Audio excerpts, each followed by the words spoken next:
So it looks like we have several, and I'm sure we'll have more people trickling in, but I'll go ahead and get started. Hello, and thank you for joining us. My name is Hannah Williams. I am joined by Amy Delamarter. Together, we make the sales team here at Western Title. Amy and I's focus for sales at Western is primarily our Bend area. So we always look forward to this update every year, not only for our industry, but as Bend residents as well. We always learn so many new things, and we just love working with Ben Hemson. So we have Ben here today. He's the business advocate for the city of Bend. This is his 4th year hosting this class for us, and he always does such a great job and has really informative presentations. So we're very excited for that. And for the first time, we have Russ Grayson. Russ is the Chief Operating Officer at the city of Bend. So welcome, Russ, and thank you for joining us.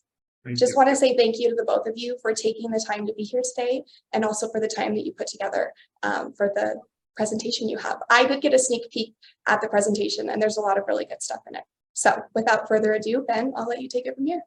Perfect. Well, thanks, Hannah. Thanks, Amy. It's great to be back 4 years in a row. That may be a record for me in terms of setting up these. And I'm just sharing my screen here. And as Hannah said, I'm lucky to bring Russ Grayson with me today. I'm trying to make sure that folks on this call don't have to sit through an entire hour of just me talking. So I brought my boss's boss to talk as well. And I think Russ is going to cover quite a few things, and I'll jump in here and there. But also, as always, with these sort of presentations, really looking forward to your questions at the end. So we've got a fair number of slides. And I think one thing I mentioned to Russ yesterday as we were running through these slides is this is pretty development focused, and I should be sharing my screen, right? You can see it, Hannah, Amy, Russ, great. Yep. Pretty development focused, and here you can see what we'll cover today. There is a whole lot going on at the city that is not related to development, or at least not directly. We could be talking homelessness, public safety, fire preparedness. Russ and I probably are not the best equipped to answer those questions. We'd certainly welcome those questions if you want to ask them at the end, but probably not going to dive too deeply into those sort of issues. Here, really want to talk about what's going on with development, what's happening with permitting, which I think is kind of a good news story, and then talk a little bit about council goals, budget, and just some areas that I'm interested in as someone that cares about economic development in Bend before we get to your questions. So maybe 35, 40 minutes before we hit questions. We'll see how we do. I will jump in a little bit, but I'm going to turn it over right away to Russ to kind of get us kicked off. All right. Well, good morning, everybody. First of all, we should all just congratulate Ben. He used to be our business advocate. Now he's our economic development manager. That just happened recently. So we are very happy for Ben. Thank you. Just a quick bio. I mean, I've been with the city over 11 years now. I was a city engineer for several years. I was the community development director for I think 6 or 7 years, and I've been in this role for about 1.5 years now. And I oversee transportation, mobility, utilities, community economic development, housing, and fleet. So really how we grow a city and maintain a city. So I'm going to go over real quick. So here's some information that we recently provided to our city council, one of our recently quarterly updates, just about what we're seeing in the market from the city's perspective. And I'll talk about the housing mix, kind of our urban growth boundary expansion areas, and really some of the development trends that we're seeing. So Ben, next slide. So this is a graph that we have on our website under our council goals webpage that is basically keeping tabs on the total number of units constructed, and also by the type over the biennium. So what you'll see in this is the single family units are in the tan and multifamily are in the gray. And then kind of to the right, we have other categories that we do, such as townhomes, duplex, ADUs, and then commercial projects with residential units in them. The big thing around this graph is, one, just the number of units that are still remaining high within the city. We typically do a little over 1,000 units a year. But what you really start to notice is the change of the mix. We were a very, as most people know, very single family focused city for a long time. That has changed for a variety of reasons. One, just the Oregon land use system, but also just with the cost of housing now. The type of housing has had to change within the market to kind of hit the affordability limits or ranges that we're trying to hit throughout the entire city. As I'm sure most of you are aware, we are in what we call a housing crisis. We are significantly undersupplied in this market by thousands of units. And we are, a majority of the council goals are focused around housing, houselessness, and all things housing, as well as infrastructure to support that housing. So next slide, Ben. So this is just a quick update on the urban growth boundary expansion areas that were approved in 2016. This is just to kind of note that we have a lot of activity going on around town. These are just the areas that are being brought into the city. Several of you are aware of many of these areas. I'm just going to start kind of at 12 o'clock and go around the city real fast. The main focus of this is we just have a lot of areas in town that are moving. So starting with the North Triangle area, this is the area kind of north of Lowe's. We just had a master plan submitted up there that's a commercial, industrial, and residential master plan that's going through the approval process right now. Moving over to kind of the 130 position, that's the Petrosa master plan out in the northeast part of town. Continuing down, we have an affordable housing project that was part of a House bill, what we call House Bill 3079, called Parkway Place, that was a more of a pilot program on targeted expansion areas for affordable housing. That just got approved recently and is being moved forward by Hayden Homes. If you drive out by 27th Street, kind of in the 4 o'clock area, the 3:30, 4 o'clock area, we have the DSL property, Department of State Lands property. That's the Stevens Ranch master plan right now. That is actually under construction and land development is moving forward there. And just to the east of that was another move by the state legislature that allowed us to bring in another area called Stevens Track as a kind of another kind of directly allocated expansion project area that we've been working on at the city, and hopefully we'll start to see development out there in a couple of years. The Elbow area, which is the southeast part of town, that area is moving with the Easton master plan. That's right where the new Caldera High School is built. We're working with several properties in that area and also looking at a pretty significant wastewater investment by the city to get that area moving, but we have a lot of interested parties there. As you move kind of down to the 6 o'clock area, 6:30, we have what we call the Thumb and Southwest areas. Those are the only areas, towns that we haven't had any significant movement right now, but we think discussions are coming in the near future. And then moving back around, you'll see on the west side, basically all the areas of the west side are now moving, and we have houses that are closed and a lot of areas under construction, including the new Shevlin area. If you drive out Shevlin Park, you'll notice that right where Skyline Ranch Road comes in, there is a detour now. There's a roundabout that's being constructed as part of that project. So really, this is just to show a lot of activity going on the outskirts of town. And just so this group knows, we are starting to do our housing needs analysis and our employment needs analysis to look at what the need may be for future growth and potentially future expansions. That all that kind of background work is going on, which I can talk about here in a minute. So next slide, Ben. Here are some current examples of what's going on in town, and really starts to show the change of the built environment and the typology of buildings that we're seeing in town. If you've been out on Century Drive, there's a new crane that just popped up around OSU. That's that project down kind of at the 630 mark called Century Drive at about 127 units. But I'm not going to go through all these projects, but these are a lot of the multifamily units that we're seeing. The box factory project, that's the one going in right across from the box factory. It's called Jack Straw. It's about 312 units. That's a very large project. If you go out there and look at the construction fence, you'll start to see kind of how we're starting to see what we call these 5/1 buildings, which are ground floor commercial with 4 to 5 floors of residential above them. So no shortage of the pipeline. If you have any questions about any of these, please put them in the chat, and I'll be more than willing to answer them or address them in the Q&A section. Next one, Ben. Yeah. So looking at what we do down at City Hall in terms of trying to get more housing on the ground, here's a list of all the recent policy, and this is not a complete list, it's just a pretty good representative example of recent policy actions that both staff in the state and city council have made over the past several years. So we have things such as deferral programs for multifamily housing around the payment of SDCs. You've seen a whole bunch of changes around cottages, small dwellings, the implementation of House Bill 2001 around basically allowing duplex, triplex, and fourplexes outright in residential zones across the city.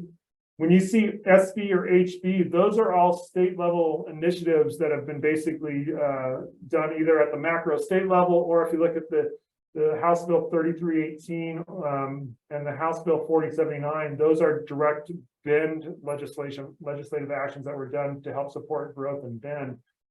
A couple other interesting ones is House Bill 3450, which is another kind of pilot program that the state is looking at, which is allowing us to take 40 acres of commercial zone property and allow direct multifamily development to occur on those without having a commercial component.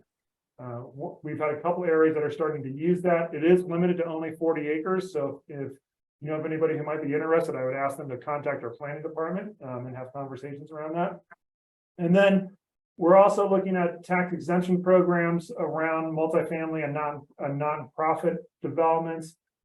This is really being taken advantage of in the core areas. We're just starting to move some of these projects through. If you heard the term MUPTI, that is a tax exemption program for multifamily that has been brought up to speed and launched over the past year. And then one of the things that we're always doing downtown is trying to make sure that we are aligning our infrastructure investments with housing projects and where areas want to develop. Our goal is to make sure that we get all the major components of infrastructure to rapidly developing areas so they can continue to develop. Next one. Here are some current things going on that if you have interest, I would say pay attention to. We are currently in the middle of updating our system development charge methodology.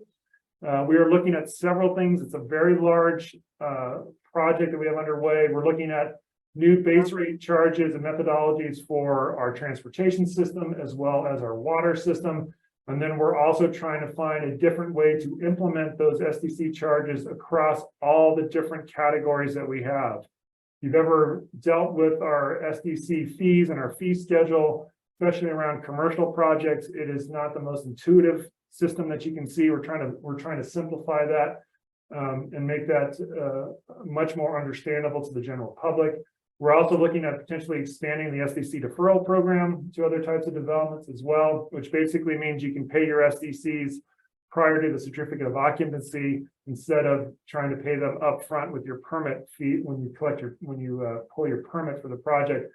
The main reason we try to do that is just think of, on some of these big commercial projects, you could have $500,000 to $1 million worth of system development charges, and you have an interest clock going on your construction loan over that period of time that we're trying to figure out if there's a way that we can help with that situation.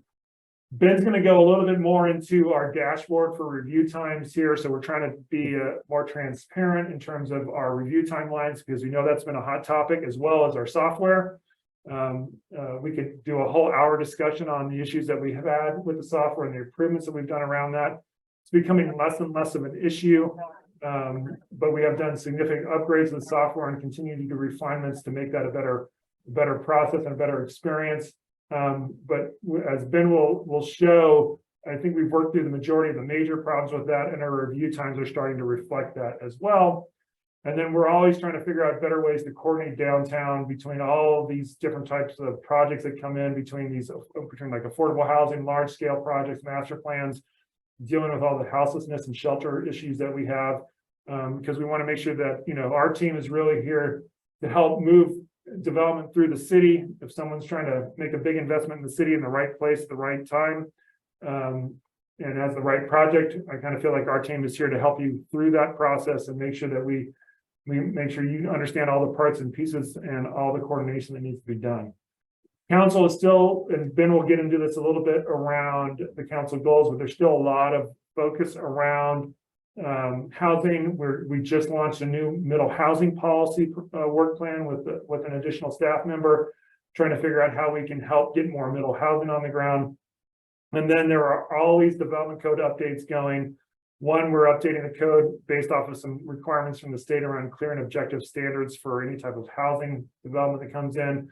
But I'd also pay attention to, we are just getting ready to kick off a conversation around our tree code and our tree preservation standards on large developments.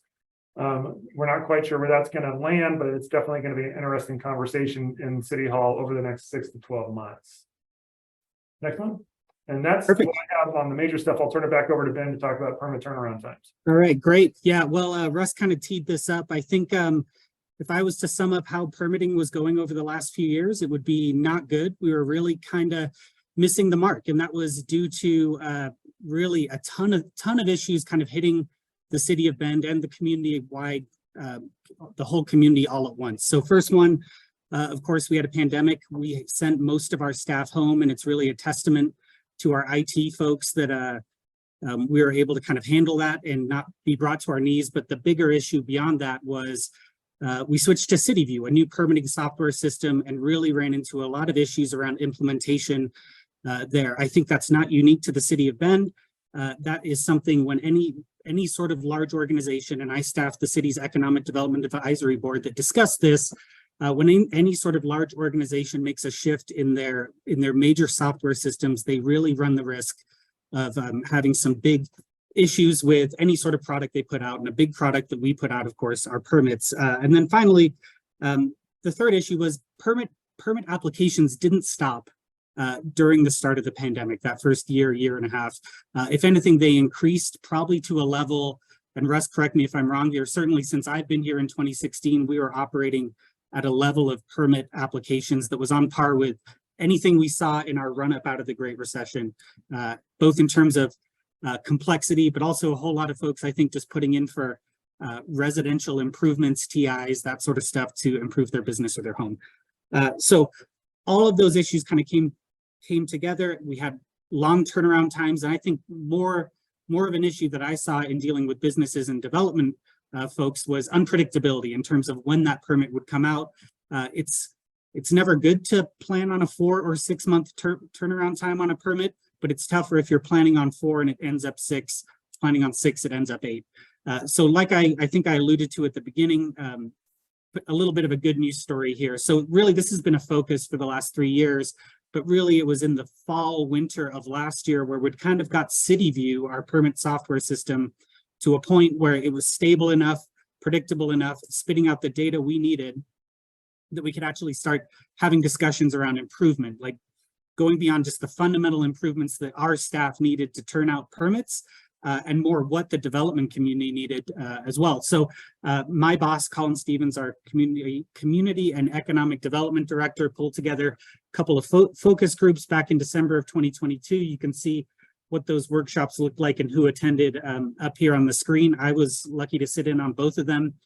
I think the neatest takeaway I had was typically when you have folks on the regulatory side and on the development side in a room, they're disagreeing about a specific project, right? They're arguing or at least having somewhat heated conversations around how to move a specific project forward. This was more systemic around how do we make the system work better? And I think one, the tensions were lower than they normally are in some of those permitting conversations.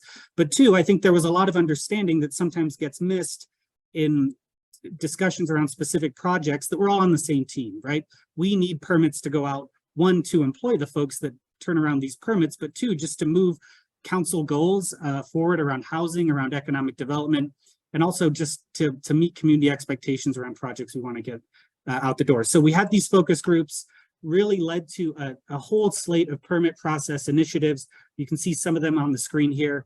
If you don't submit permits, some of these items may not matter a whole lot to you. Some of them really were just fairly simple tweaks. So we had some kind of shared understanding between folks submitting permits and then the folks on the review side around how to sort things, how to have standard naming conventions. So you can actually go through a system or through an application and actually find what you're looking for without having to wade through every page. The one that I think I'm most excited about that kind of pops up on both pre and post review permit consultation on building, pre-submittal and post review meeting on our engineering side. There's a lot of folks that submit a permit and then sort of argue their case or try to make their case or make their point on a specific issue in their application through our permitting system. I liken that to, trying to argue with someone by throwing a message in a bottle and waiting for it to float to the other side of Elk Lake, and then they respond to you and it goes back, right? It takes 2 to 3 weeks for those messages to go back and forth. a lot of those issues can be dealt with in a 15-minute conversation. I think that's what we're seeing, and that's kind of what's starting to play out in our data. And Russ mentioned this, that we have a new dashboard. I should have mentioned this at the beginning, but I'm going to get Hannah a list of links for relevant city topics that we share today, or city issues, so you can actually go and dive into this data. It's updated, I think, nightly. It's a living data form on our website right now around permit review times. And here you can see how long it's taking our staff to just get through first review on residential new construction. You can see you go back to mid 2022 through the fall and winter of 2022. We had a lot of issues. We had a big backlog, and we were struggling to kind of hit our goal of 35 calendar days for a review. Some of these, I think, efficiency measures, I think some buy-in from folks in building and engineering around creating alternate routes for some other bigger projects or even smaller projects that were in the way of the queue has really helped push the efficiency down to where you can see over the last couple of months, we've been at 26 days each month for that first review. So this is just picking up that application, putting on that residential application, making the initial comments and getting it back to the applicant. Here you can see the average days to permit issued. And this is a pretty neat one, and really would not have been possible without our new City View software, where we can also see here the dark blue bar. And I know Russ has some color blindness, so I think hopefully you can see this okay, Russ. But the dark blue bar at the bottom indicates average days with city staff for a permit to get that residential new construction permit out the door. The light blue bar indicates how long it's sitting with the customer. And to be fair, engineering firms, development firms are dealing with the same kind of constraints that city staff are. And you can see that there is some variability in how long an application sits both with the private side and with the regulatory team over at the city. I think this one was a bit of an aberration the last month. There was maybe a large project that was taking some time with an applicant, but really we're starting to get that transparency around how long it's taking both on the city side and the private side to work together to get that permit out the door. I'm not going to go as in depth on the commercial side, and commercial projects can really vary in complexity. That can be everything from a 2,000 square foot veterinary clinic all the way up to a 5/1 multifamily kind of project. Those can all fall under that commercial new construction. So you can see a lot of variability in that average days to complete first review. I think this was an actual large, big 5/1 type project that pushed the average up in February, but again, trending down to something more manageable. Again, this doesn't mean we've solved permitting or addressed all backlogs. I think we're going to continue to see some projects that have sat in the queue for quite a while get spit out in coming months, and they may push things up for a month or two, but really we want to be able to monitor that trend going forward. And again, I mentioned I'll share the link to this data so you can scroll through and really see what's going on. I even think some future changes around SDC methodology or permit fees could push applications up in the short term. So it'll be an interesting thing to watch and monitor to see how close we are to hitting those goals going forward. But I will say there's pretty broad buy-in among the permitting folks to hit these goals, whether it's 90 calendar days for a first review on a commercial project or 35 on residential going forward. So I'm going to touch on council goals very briefly as well. I think if I was to describe to anyone how to interpret council goals, it's really a message from our newly seated council.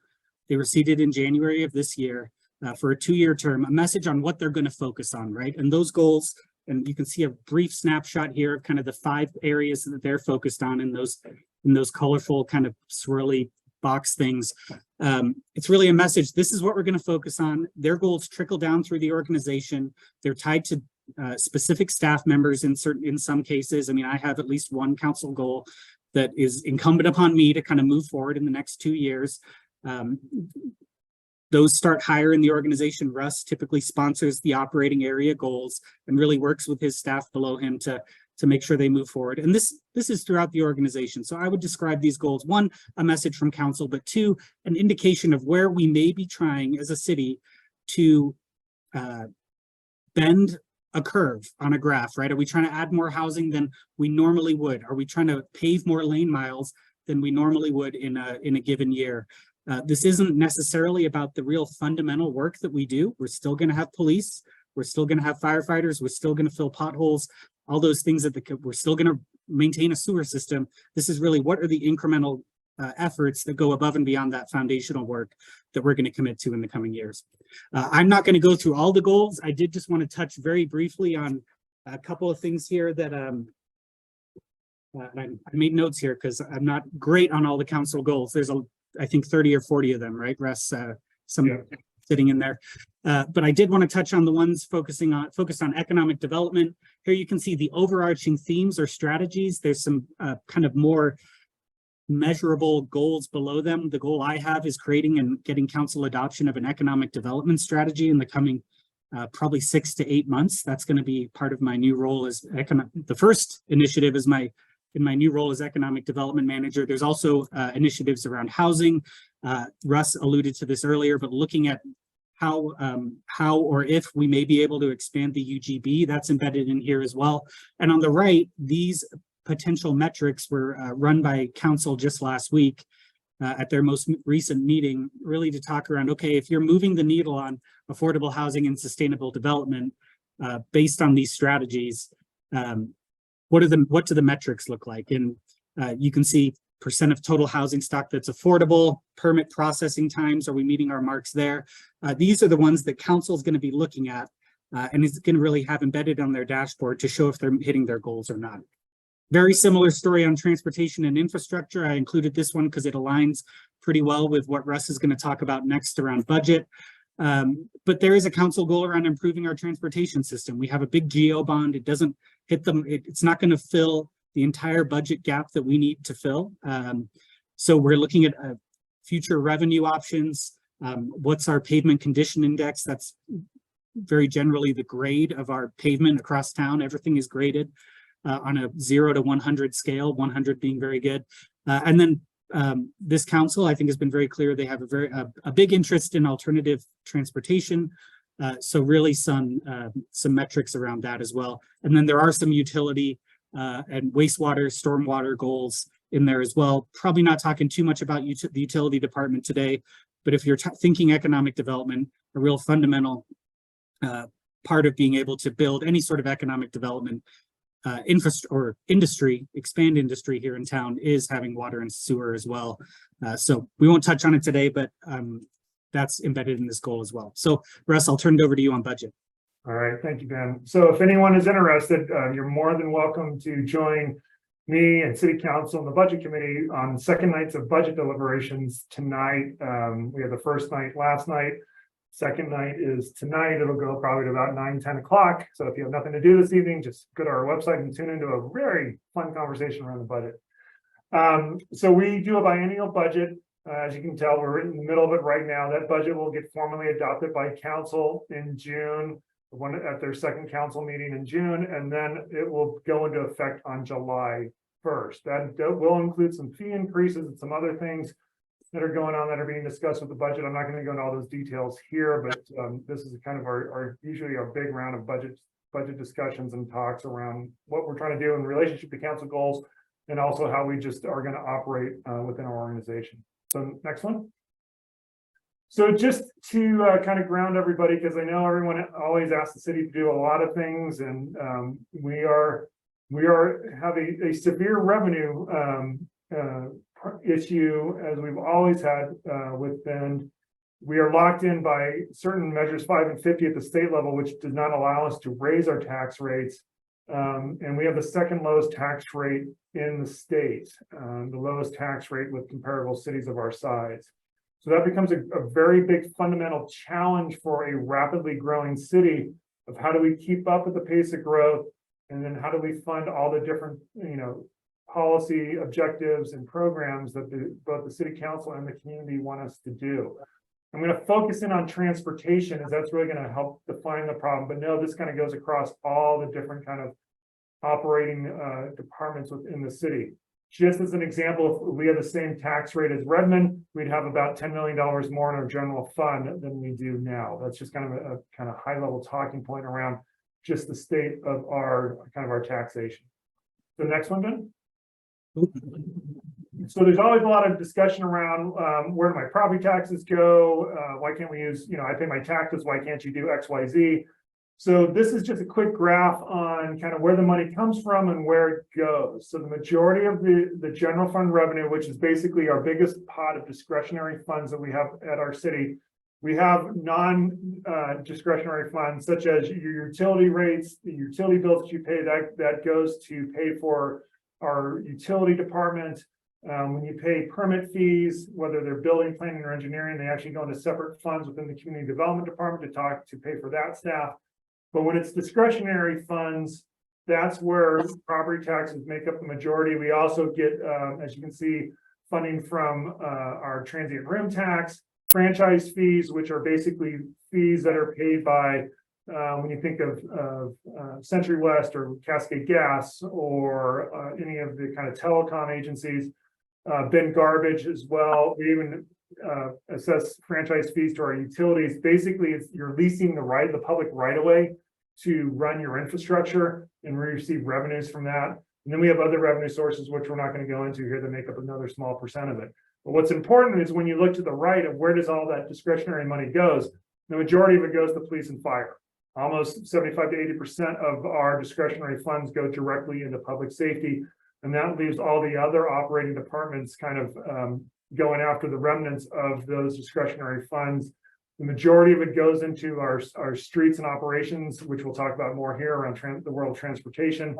A little bit goes into our housing, and the other goes into all the other components of the city that I'm not going to go into much detail here right now. Next one, Ben.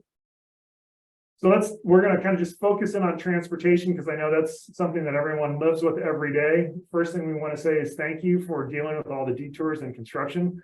My running joke is we just should be putting billboards up around as you come into town, just say expect delays everywhere because of so much construction going on. That has a lot to do with private development, getting big infrastructure around town, and we're really right in the heart of that $190 million general obligation bond that got passed back in 2020. Those projects are starting to come to fruition, and you're starting to see those happen on the street. So when we talk about transportation funding, this is the most difficult. We do have some direct funding allocations coming to the city, but it does not meet the need, which I'll talk about. When you think about utilities, we can use utility rates to make sure that we have enough revenue coming in to operate the system, maintain the system, and also plan for the future. But transportation becomes a little bit more difficult. Go to the next slide, Ben. Yeah.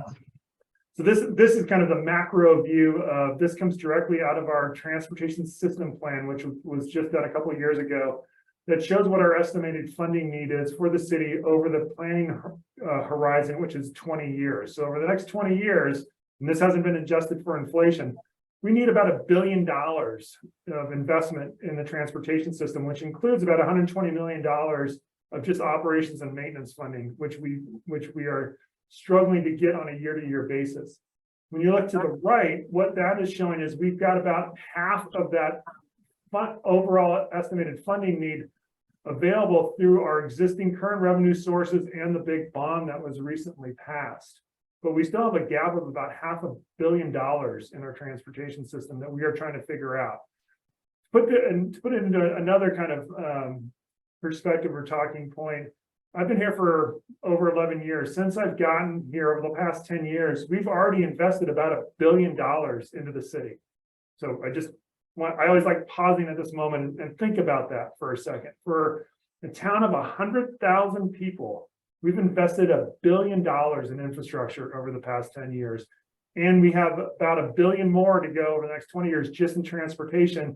And then we need to include on all the water and sewer upgrades that are needed as well. So in a rapidly growing city, this is a significant amount of money, and trying to close those funding gaps is one of the biggest challenges that we have facing us, especially in the world of transportation. So next one, then. So what are we doing about it? Well, these are funding tools that came out of that transportation system plan. And what this is showing is kind of what we have kind of in the greenish color. Those are things that exist now. So we talked about the $190 million GEO bond that was passed in 2020. Our transportation system plan contemplates probably a future bond in the next 10 to 15 years to help fill that gap.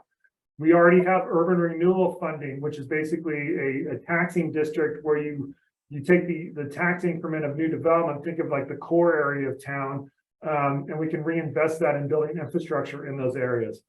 Then we're moving into the kind of those tan boxes now around what other funding tools do we have. So as I talked about, we're updating our system development charges, which are obviously the charges that developments pay when they come in and pick up their permit.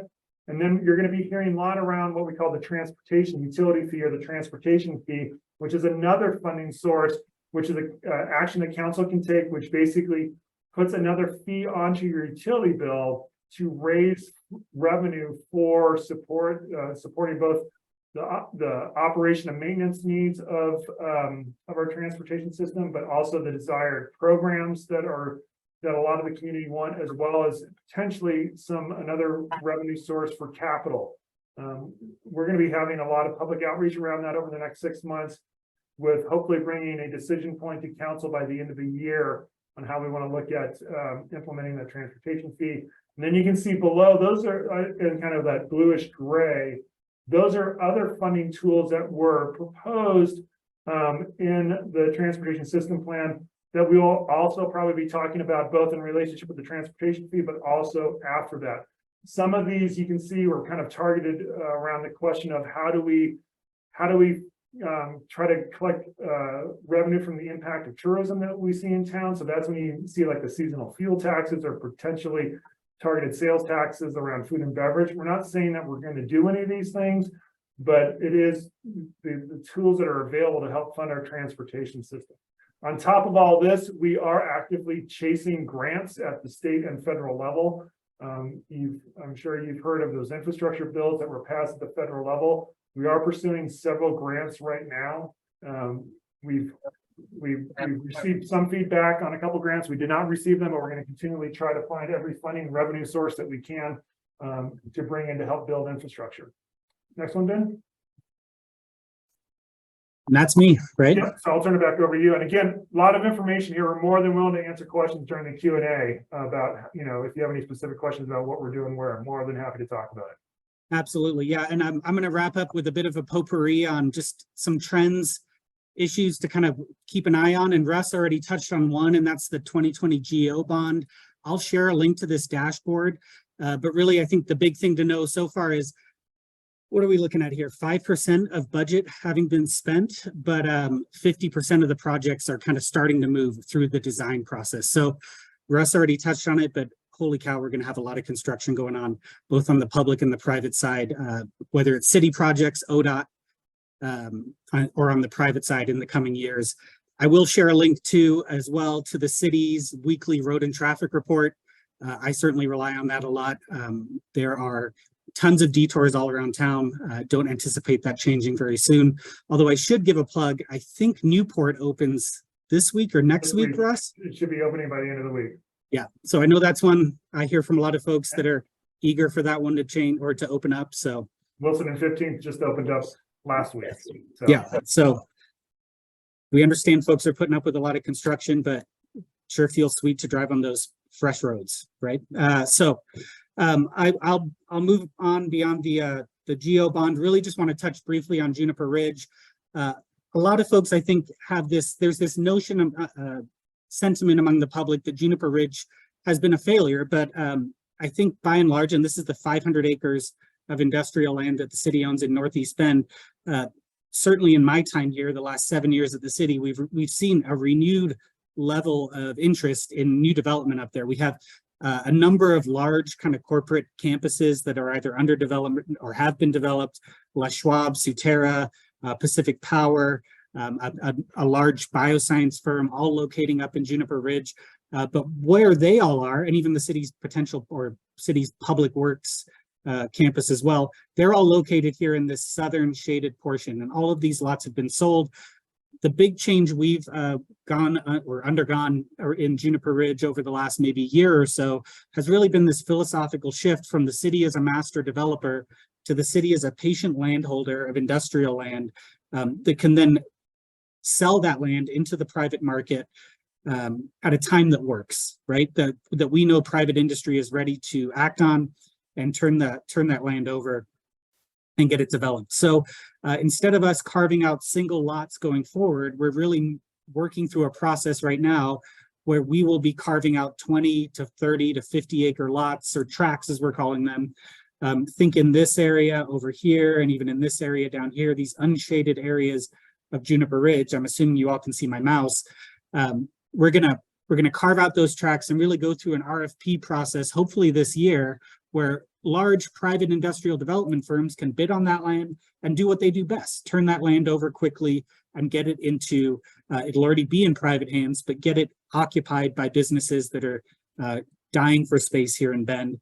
And really the demand for industrial land and industrial space is dire in Bend right now. I think we have a 0.36% industrial vacancy rate. So anything we can do to kind of speed the delivery of industrial land, I think is good. And while we have certainly seen some delays over the last couple of years, it's hard to kind of turn an urban renewal area like Juniper Ridge around when you miss the market early on with the Great Recession. I think we're going to see some real development going on going forward. And I do just have to emphasize, we're already seeing this as a big job center, and I think that's going to continue going forward. And then just want to touch briefly on the core area. That's also an urban renewal area, just like Juniper Ridge. Easiest way to think about urban renewal, we draw a line around a certain part of town, in this case, kind of the middle part of town, just east of downtown. Any new tax increment after we draw that line is reinvested back into the area. So if we were earning $100 in taxes in 2020 in the core area, all of that money would still be split between the city and parks and the county and the library. But in 2021, after we create that urban renewal area and we see a 3% increase in property taxes, that incremental 3%, we could then reinvest back in the core, or would have to reinvest back in the core to kind of spur development going forward. So we've been running the urban renewal area for a couple of years now. We're starting to see revenue that we have to reinvest back in the area. We have goals and a plan around how we do that. Number of those goals are around funding infrastructure, really getting housing moving. So we have, and this is actually not tied to urban renewal specifically, but Russ mentioned it earlier. We have the multiple unit property tax exemption, a 10-year tax exemption on residential, new residential development in the area. There's a multi-story requirement. And then you have, as a developer, essentially a menu of public benefits you can choose from to get that benefit. So you can offer some affordable housing, you can offer open space, you can offer childcare. I think that's one of the benefits. And then there's some other ones that I think are maybe lower bars as well. But you have to kind of provide these public benefits along with the housing to get the 10-year tax exemption. You also have to open up your books and undergo pro forma review with a third party to ensure that we're not essentially padding your profit margin by you accessing this MUPD program. These final two assistance programs that are listed here do use tax increment financing or use that urban renewal funding. The first one really focused on housing and mixed use. First application cycle about to get started here. And then we have a goal in the core urban renewal area of not displacing existing businesses, really helping those businesses that are already there grow. Certainly some of them are looking to move. If you're a large industrial business, the middle of town may not be your best long-term bet. But if you're a bookshop or a restaurant or a Kalima market, as my coworker Allison Platt included here, we have a business support program that can pay for internal or external tenant improvements. We have $100K available annually right now. I think the max award to any one business is $50K. Those applications are supposed to open up pretty quick here, and the awards will be made later this year, but really focused on that goal of enhancing the businesses that are there to make sure that they don't move as development kind of comes in and changes some of the makeup of the core area. And then finally, along with those programs, we have a whole lot of planned infrastructure investments in the core. And you can see this dashed line here. shows the core area, the core urban renewal area. It's a large and kind of, what's the right word? Difficult. This is not the right word, but it's an area that's difficult to navigate if you're trying to get from, say, the Timber Yards development down here by Crux up into, say, the start of get over to Juniper Swim and Fitness off Hawthorne Ave. A lot of these investments are really focused on building that more urban style infrastructure network, whether that's wider sidewalks, bike lanes, improved streetscapes, beautification, better lighting, all that sort of stuff. But here you can see kind of an overview of some of those improvements, and happy to share. Well, you'll get these slides as well, so you can click on the links to the ones that are already underway. So I think we wrapped up with about 13 minutes left. Would welcome your questions, and I see already a fair number of Q&A notifications in the box there, so I'm sure there's questions. Yes, no surprise there. You did excellent. You covered it very well, but quite a few questions popped up. And they're kind of all over the board. So I'm just going to start at the bottom and move my way up. So first question, what is the city planning for the 9 acres in Juniper Ridge that borders the North Point subdivision? That's a good question. So right now we are analyzing what we want to do with that property there, both between potentially affordable housing or industrial land. That's kind of the city is looking at that right now. There's actually a new House bill or new legislation that got passed by the state that allows us to build affordable housing up in industrial areas. So we're analyzing that legislation as well as kind of what our long-term plans are for Juniper Ridge. My understanding is roundabouts are quite expensive to build. What is the criteria for deciding on a roundabout versus a current 4-way stop sign or stoplight? This is why you bring an engineer with you. Yeah, so Ben, we call the way our standards are set, what we call a roundabout first town. So every intersection improvement, when it hits certain kind of technical criteria, whether it's safety or you look at delay at an intersection and things like that, we always look at a roundabout first. The reason for that is they are much more efficient and they're much more safer and easier to operate than a signalized intersection. When you think about accidents that occur in an intersection, even if you get in an accident in a roundabout, it's not a T-bone going into 40, 45 miles an hour. That's the main reason we look at it. Also, when you compare that to a 4-way stop, roundabouts can just handle a lot more capacity. We know that they're expensive to build, but the long-term operational costs of them are pretty simple. And also it's a more efficient way to move traffic. We are known as the town of roundabouts. When I came here, we had like 25. I think pretty soon we're going to be over 50. Oh, yeah, and more to come. Wow. Has permit approval from the city of Bend been granted for the new Costco development in the Golden Triangle? Great question. So master plan has been approved for the Costco up on the north end.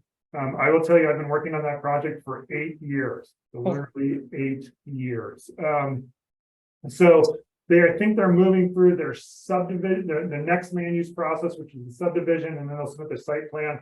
I believe they want to start grading sometime later this year and get that project moving.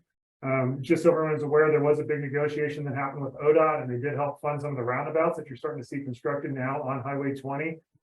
Especially at Cooley and Roble. There's 4 roundabouts being built, Cooley, Roble, Garden Highway, and up in Tumalo.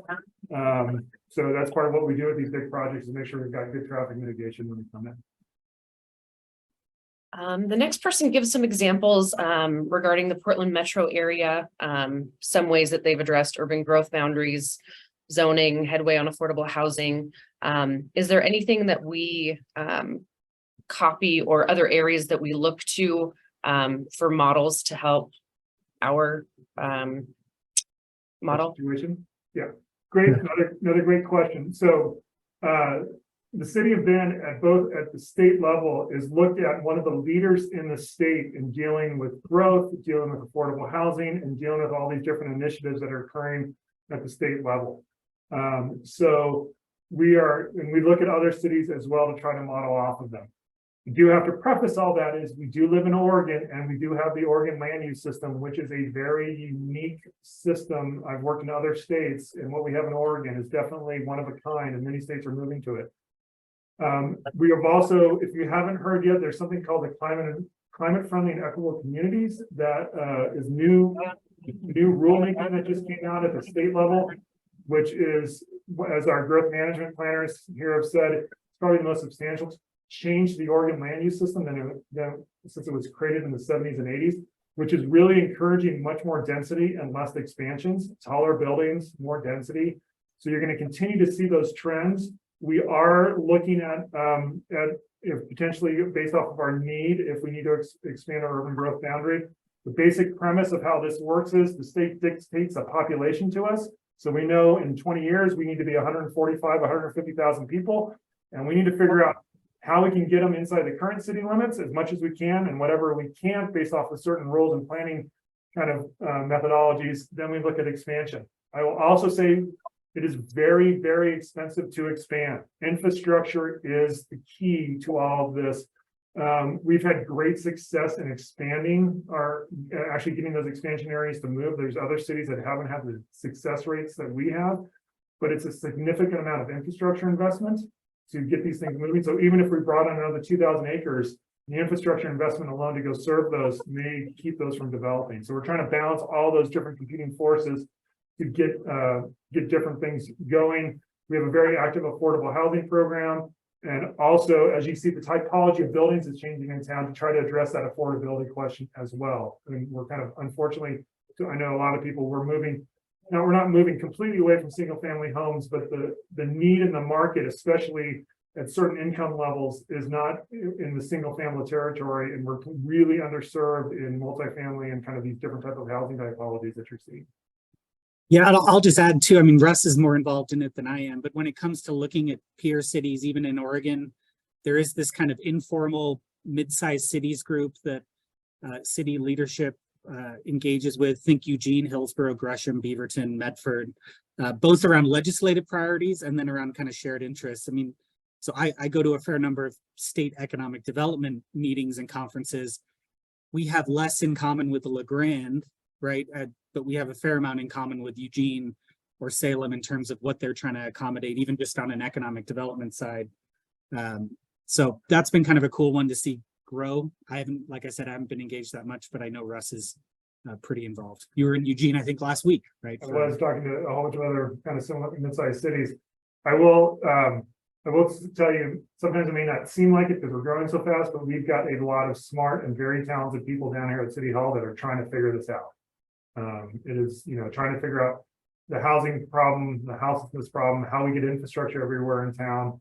And in a rapidly growing, when we've been the fastest growing city, one of the fastest growing cities in the country for years on end, these challenges are going to be constant. There's no secret sauce to get you out of this kind of this situation. We're always kind of chasing things and trying to find answers and trying to find solutions. Well, speaking of that, and speaking of moving away from the single family model, as you mentioned, do you foresee a day when 10-story podium style multifamily buildings are approved for construction in Bend? Yeah, I will tell you, I mean, here's a couple things. You're going to see a lot of buildings that are going 75, 85 feet here really quick. Some of the things with the climate, as I mentioned, the new rules from the state, we call it CFAC, the Climate Friendly and Equitable Communities rulemaking process. That's basically going to require us to change our code to allow 85-foot tall buildings in the core areas of town. We've already changed our parking standards to remove parking minimums. That was also kind of based off of the guidelines and council and what council wanted to do with policy direction around parking to encourage more infill development and density. We are actually talking to some developers that want to go higher than 85 feet. So there's some challenges with that. Obviously, we need to make sure our fire department can service those buildings and those type of things. But I think so. I think, yeah, I mean, you're going to see as that last graph that I showed you that had all the different kind of multifamily housings coming in, you're going to see definite changes in kind of the built environment around Bend. And are the changes to the parking standards pretty across the board, or is that specific to each project? Yeah, there was basically two paths we could go on. One was remove parking minimums across basically all development categories, or this very exhaustive inventory. We're gonna have to go inventory all of our parking, set up price parking in various areas of town. Council already talked about removing parking minimums. So they were more in line with moving parking minimums. We did that earlier this year. We have seen some developments have taken advantage of that. I know a lot of developments there, just from their meeting their kind of performance needs and their lending needs, they are putting parking in their projects to begin with. So basically we're allowing the market to determine the parking requirements for each project. But I'm not going to shy away from, it's going to get more congestion and parking is going to get more difficult in some areas of town. That is a true statement, and we're going to continue trying to manage those the best we can. But that's kind of the direction of the way the built environment is going. Between Industrial Way and Scalehouse Loop, do you know if those are going to be apartments, condos, or townhomes for sale, or are those going to be rentals? I think it's going to be all the above. So the Timber Yard project is basically right across from Crocs. I was actually in a meeting this morning with them. That is the area where those buildings fell down. It used to be the old Core Pine site. They just got their master plan recommended for approval from the Planning Commission. It goes to council on June 7th. It includes 1,600 units that are both apartments, affordable housing. I think there's some condos in that, potential condos in that mix, as well as some like 55 and over type buildings, as well as commercial, hotels, all types of things. So it's going to be a significant change. Right across the street is that Jack Straw development that is currently going right now across the box factory. That's like 350 units as well. So you're going to see that area of town change dramatically over the next couple of years. Speaking of new developments, what is the plan for Reed Market and 27th intersection with the Stevens Road tract getting developed? Will Reed Market punch through east to Stevens? All these great questions. Yes, yes, it will. You're going to see. I can't take credit for them, but I know, but yeah, no. As part of that Stevens Ranch development, the developer is required to build a roundabout at the intersection of Reed Market and 27th, which would be, and then it changes into Stevens, because we got to continue our pattern of changing road names 5 times throughout the city. So we're going to do that, but that'll go across the canal and continue to extend to the east. That roundabout's not going to be built with the first phase of the project. We kind of look at their kind of when their development phases are going and when they need to build improvements. But you'll have a roundabout at Reed Market and 27th, a roundabout at 27th and Wilderness, which will basically be the main entrance. It's about halfway between Ferguson and Reed Market. And then there'll be another roundabout at 27th and Ferguson as well. That'll be constructed.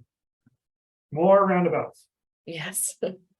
Are there now separate permit streams for residential versus commercial or even TIs? What is a TI? Tenant improvement. Ben, you want to take that one?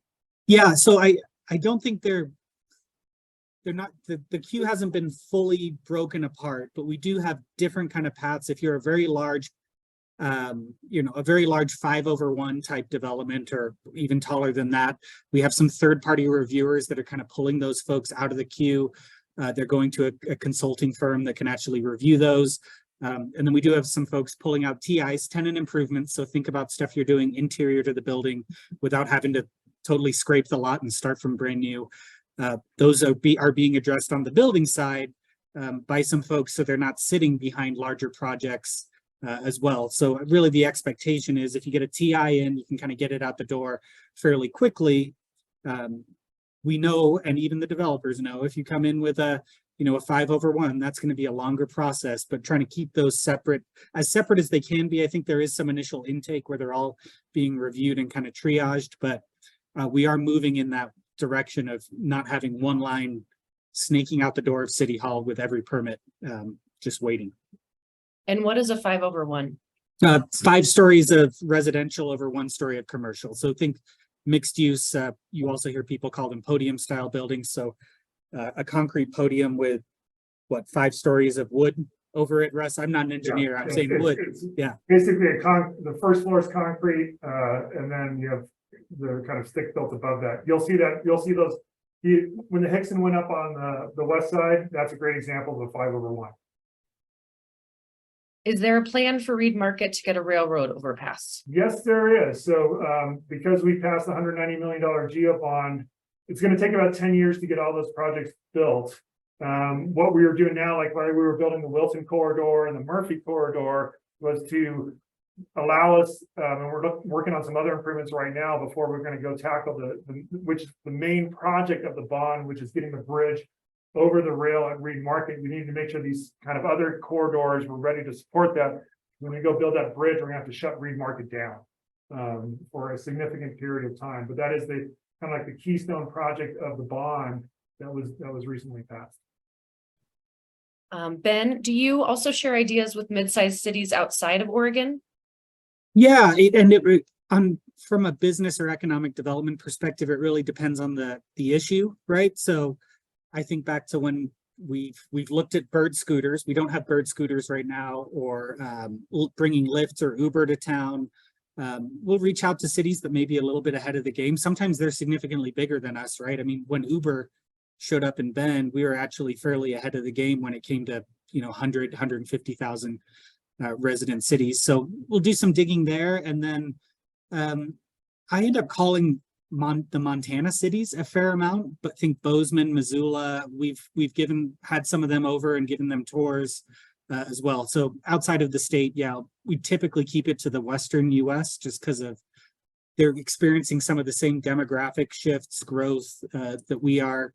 And then when we talk tourism policy, again, we look throughout the West, but think Flagstaff, St. George, Utah as well. So it's kind of a issue specific type of thing.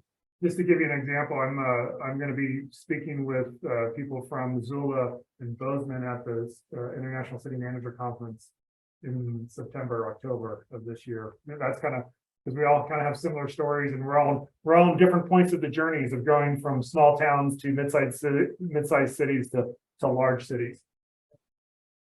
Well, thank you for Uber. We all love Uber.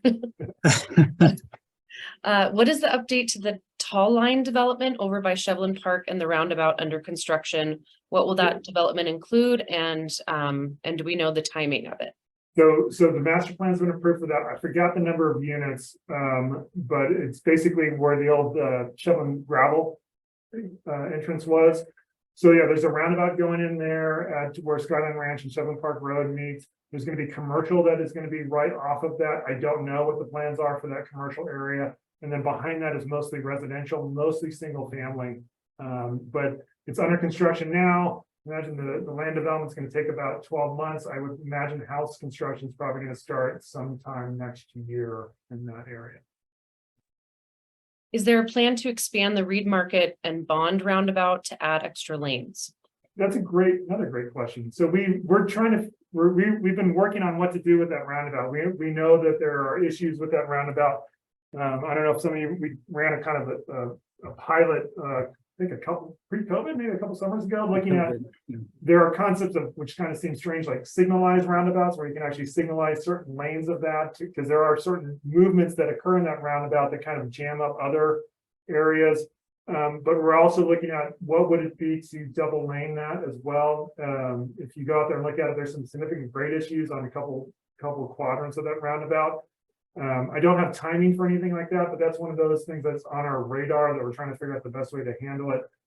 We also know there's some funky geometry in there that causes some inefficiencies, but I know our transportation group is looking at it. Perfect. Well, I will end with our last question. That is not a question. It's actually a shout out saying, just want to say thanks for building great roundabouts here in Bend. Well, I'll tell the engineers in our transportation group that we got that. So thank you. Well, thank you again to both of you for being here. Amazing information.